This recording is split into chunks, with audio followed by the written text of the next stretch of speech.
Have you ever felt insignificant or ordinary? Do you feel like other people don't really see you? Do you ever scroll through social media and just feel completely inadequate compared to all the beautiful and successful people out there? Well, join me in this episode as we discover an ancient story from thousands of years ago that turns that idea completely on its head and reveals a startling truth that you, yes you, are a dirt creature.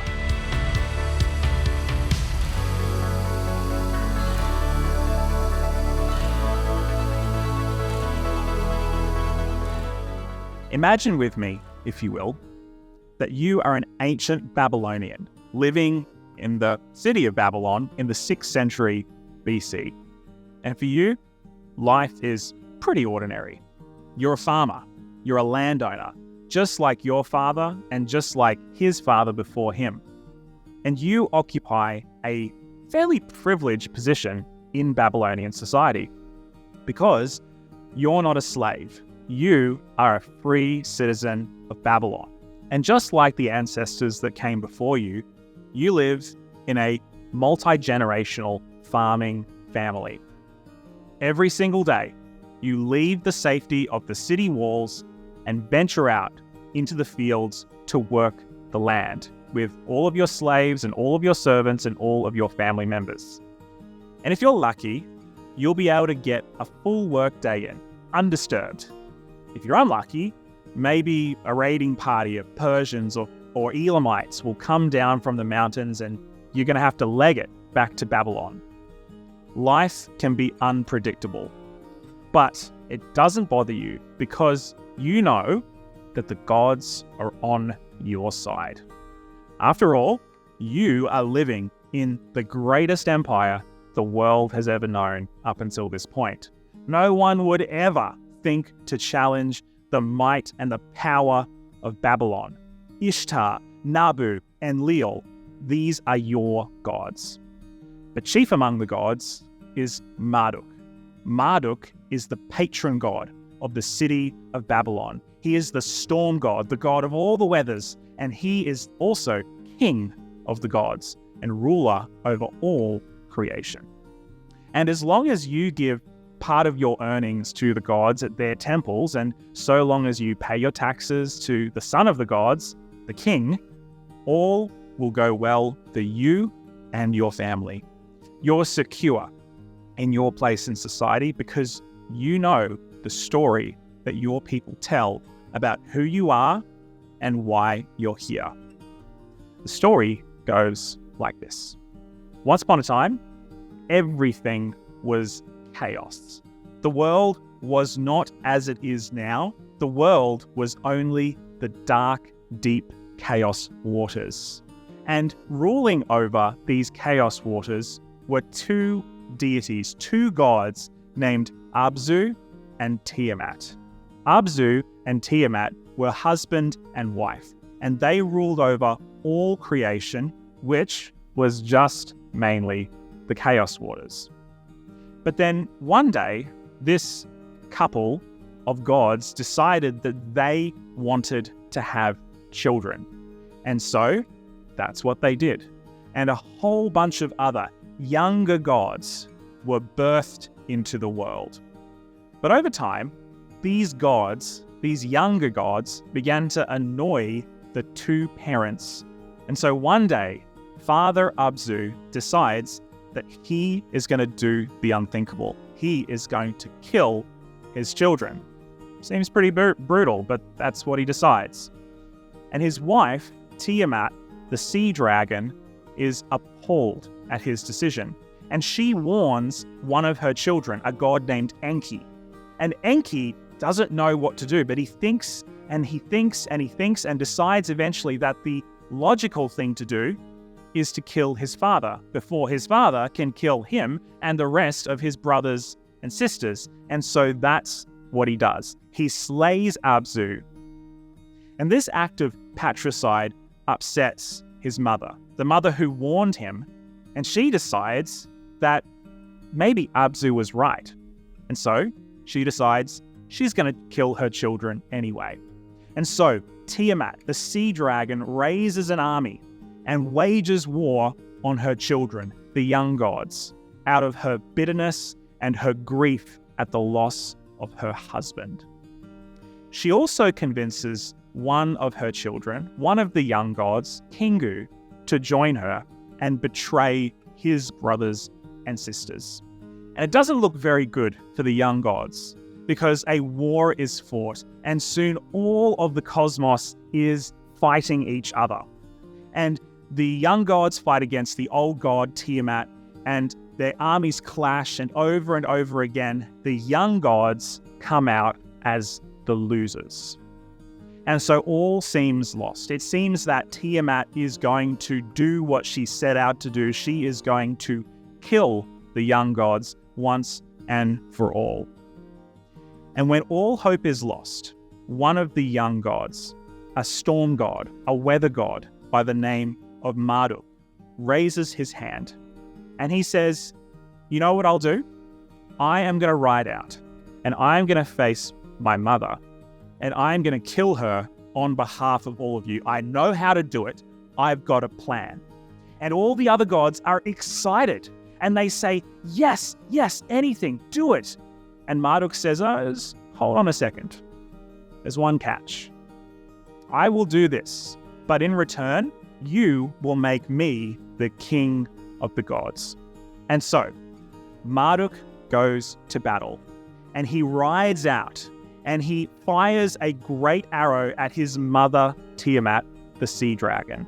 And the arrow, this enormous, powerful arrow, strikes her and splits her in half, killing her and ending the war. Marduk then takes her body, and with one half, he creates the heavens, and with the other half, he creates the land. And the gods capture the traitorous Kingu, the brother of theirs who joined Tiamat's side, and they kill him as well.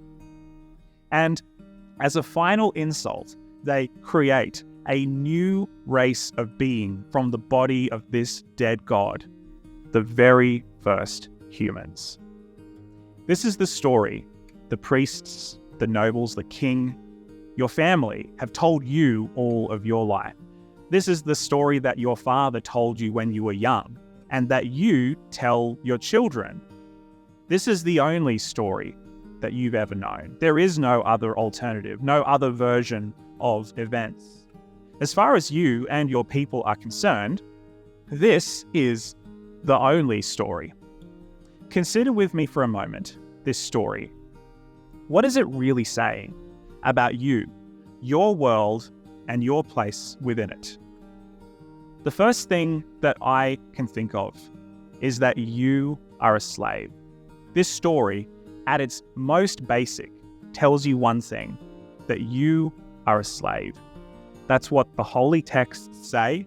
In fact, you've heard it being said by the priests. There's a tablet that they read out and that says that the gods created mankind, on whom they imposed the service of the gods and set the gods free. Did you notice who gets set free and who is enslaved? Humans are created in order to relieve the gods of the menial duties of life, of the tilling of the earth, herding the livestock, building their temples. The entire point of humanity is to be a slave race, at the pleasure of the gods and the servants of the gods. But this story also makes you into something else. It tells you that you are an afterthought. It tells you that you weren't designed by some master craftsman with the most exquisite of materials. You weren't created thoughtfully or with any degree of artistic intention, love, or affection. In fact, your very existence is a constant reminder of a villain, the traitorous Kingu, the god who betrayed his brothers and his sisters. This means that humanity, at its very core, must be an untrustworthy race of people. After all, they are made from the corpse of a fundamentally untrustworthy character. I mean, you can think about it like this. Humans are only good for slavery. After all, you wouldn't want to give them too much power. An untrustworthy race, they wouldn't know what to do with it. You're an afterthought, nothing more. And the third thing is this: you can never change. Now, sure, there are exceptions to this, but the picture of humanity is one of singular purpose, one of you can never change. Now, if you were a king or a member of the royal family or somebody in the priesthood, yeah, you're a little closer to the gods. In fact, in your culture, the king is often referred to as a son of the gods or having the image of the gods. The king is special. The king is different, but not you. You're ordinary. You're nobody. Even though you're a citizen, yeah, sure. But compared to the royals, compared to the priests, compared to those in power, you can never change. You can never raise your station above that you've been given. You are a slave and nothing more. This special place of privilege that the king has and only the king has, it wasn't given by just simple might. It was divine, which means that if you were the king, the gods had placed you in that position themselves by might and by divine right. However, if you were not of royal lineage, you had no hope of ever ascending to the realms of the gods. You are forever doomed to serve the gods, a slave, and be grateful for whatever grace they might choose to extend to you in your pitiful, insignificant, meaningless existence. Now, I said earlier that this is the only story you've ever known. But what if I told you that not too far away, there's another story that is being written? And there is another story that's beginning to be told that has some of the same elements of the one that you already know, but with a radically different outcome. Would you be interested in learning that story? Because not too far from the Neo-Babylonian Empire, there is a small group of people known first as Jacob's seed, or the tribe of Israel, and they are beginning a civilization on their own. Of course, this civilization is nowhere near as impressive as Babylon, but nevertheless, you begin to take notice. And one day, you hear their story, and it changes something inside of you. This story begins much like yours. Genesis 1, verse 1. In the beginning, when God created the heavens and the earth was a formless void, and darkness covered the face of the deep, while a wind from God swept over the face of the waters. Now, you've never heard of this God before, but he calls himself Elohim. And like Marduk, he takes an empty, barren world and creates something good and ordered out of it.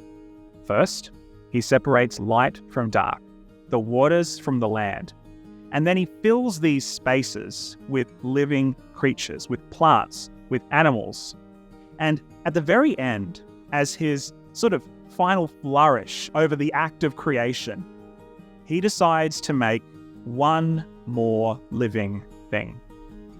Genesis 1, verse 26.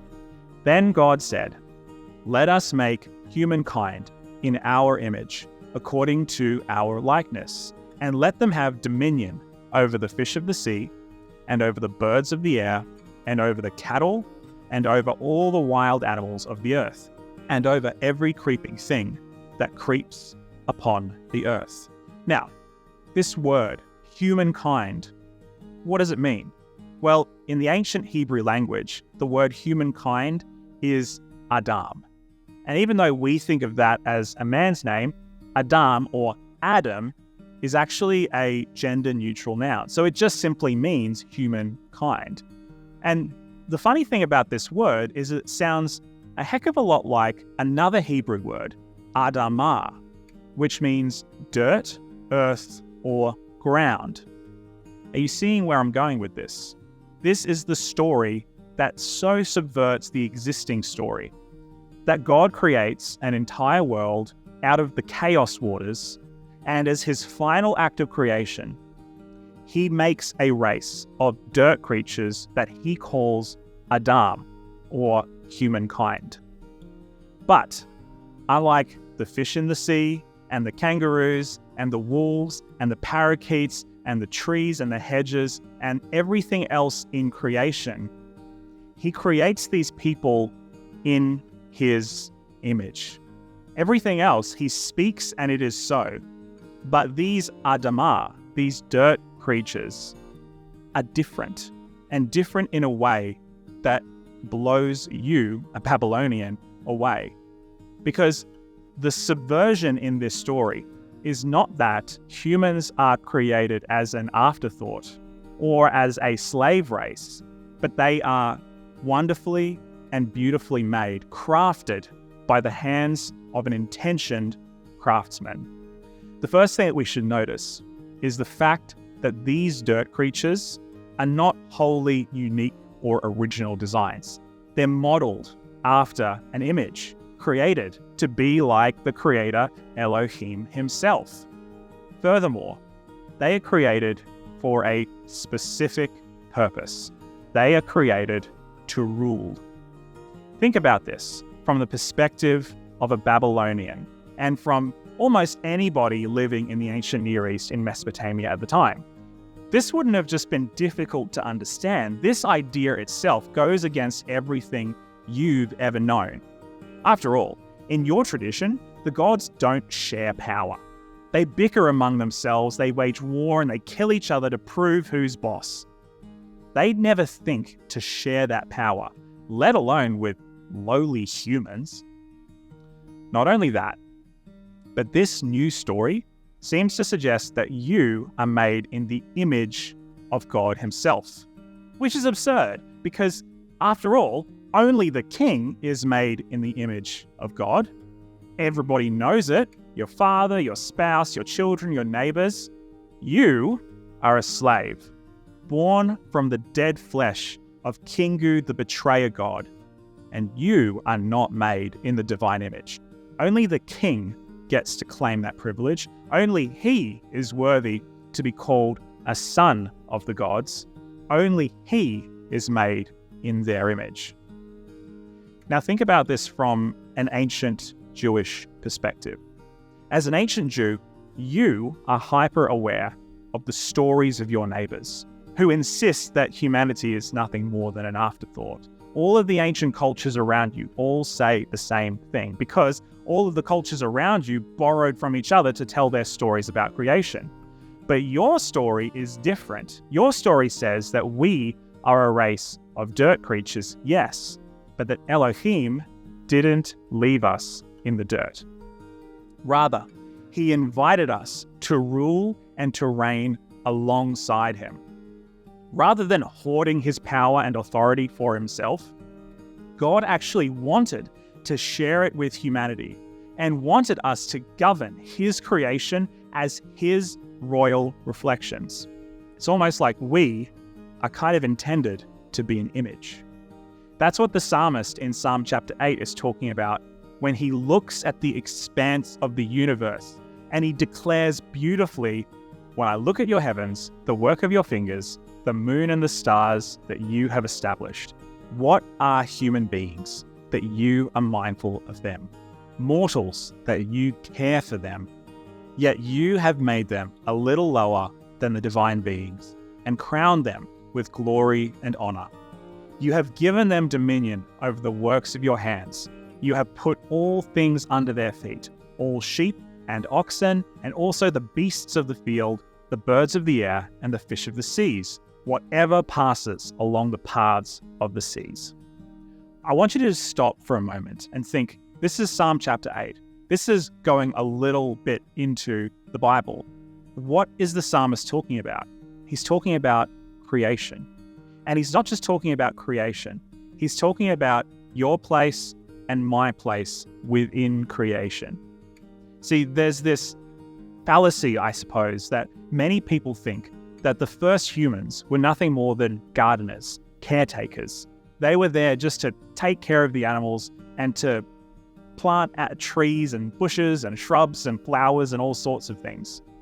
But the calling that is on the people, the humanity that God created in the very first pages of Genesis, is far higher than I ever realized, and that perhaps you ever realized as well.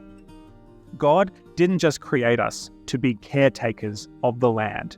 He created us to be rulers, to have dominion over it. Not so that we could exploit the land, that we could take everything from it, but that we could be wise caretakers, wise rulers. What an incredible responsibility, and what an incredible honor. It says in Psalms that we are literally crowned with glory and honor. God's glory and honor. You have been crowned with God's glory and honor. And whatever space and whatever place that you are in, this is the calling that you have on your life. This is the calling that I have on my life, to be a wise custodian of the space and the place that God has given you. Now, let's consider this a little more. Let's consider the humanity angle of this. You and I, according to this story, are not just simply human beings. We're not ordinary. We're not an afterthought. We are actually creatures made in the divine image of God. In part, we are divine, which is a strange thing to consider because, to be honest, most of the time, I don't feel divine. Most of the time, I feel pretty ordinary. And even though the Babylonian Empire is long gone now, many of us today feel the same way that these ancient people felt thousands of years ago. Our modern society has a way of making us feel small, unimportant, insignificant. We constantly compare ourselves to others on social media platforms, in our workplaces, in our friend groups. And when we compare ourselves to other people, ultimately, it makes us feel ugly, poor, unsuccessful, and unworthy. It's so insidious when we compare ourselves to others, because comparison is a trap. It's never going to make you feel better about yourself, because there's always going to be somebody who's smarter than you, who's prettier than you, who's more fit than you, and who's richer than you. And the truth is, our world is run by people, politicians, who also aspire to these same ideals, to the realms of divinity, and yet are constantly proven to be corrupt, ineffective, and fraudulent. In reality, the real powers behind our elected officials are often big corporations who can do whatever they want with seemingly no consequences and no accountability. These multinational, multi-billion-dollar companies are almost like the image of the 21st century's new gods, the gods of profit, progress, and greed. And so, when I look at this world, with all of its complexities, all of its injustices, and all of its overwhelming pressure, I have to ask myself, who am I that anyone should care about me? Who am I, an insignificant person living on this insignificant little blue dot hanging in place in the cosmos? When I consider my place, not only in this world, but in the universe, I feel pretty small. When I compare myself to the people around me, I feel pretty insignificant. There's always somebody who's doing something more important, who's earning more money, who's living in a nicer house. Sometimes when I look at the state of the world, it feels like there's nothing that I can do to make the world better. All of the problems in the world are so deeply ingrained, so systemic, so big that who am I to be able to look at the world and say, you should change? The truth is, most of the time, we feel pretty insignificant.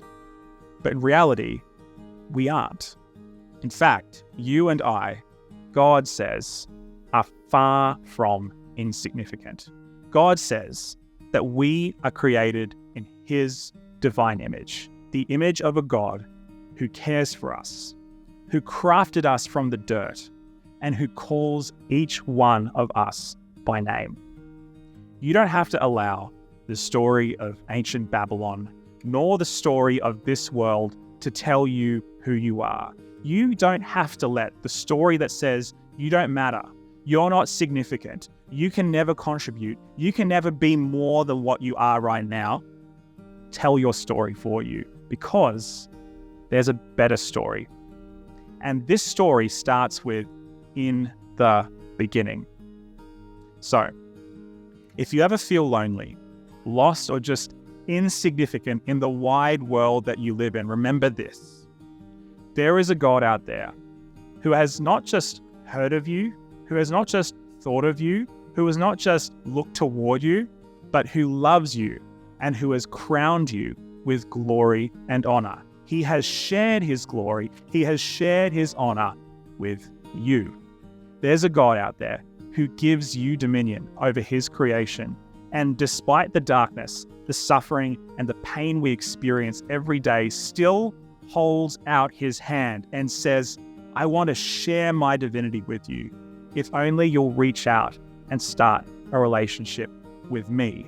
There's a God out there who says, you can be a force for good in the world. Even though there's so much in the world that is so big and so overwhelming, he says, if you trust me, and if you come to me, and if you reach out to me, I can do great things in and through you. Now, I don't know about you, but that seems like a pretty great story. And that seems like too good an offer for me to turn down. What about you?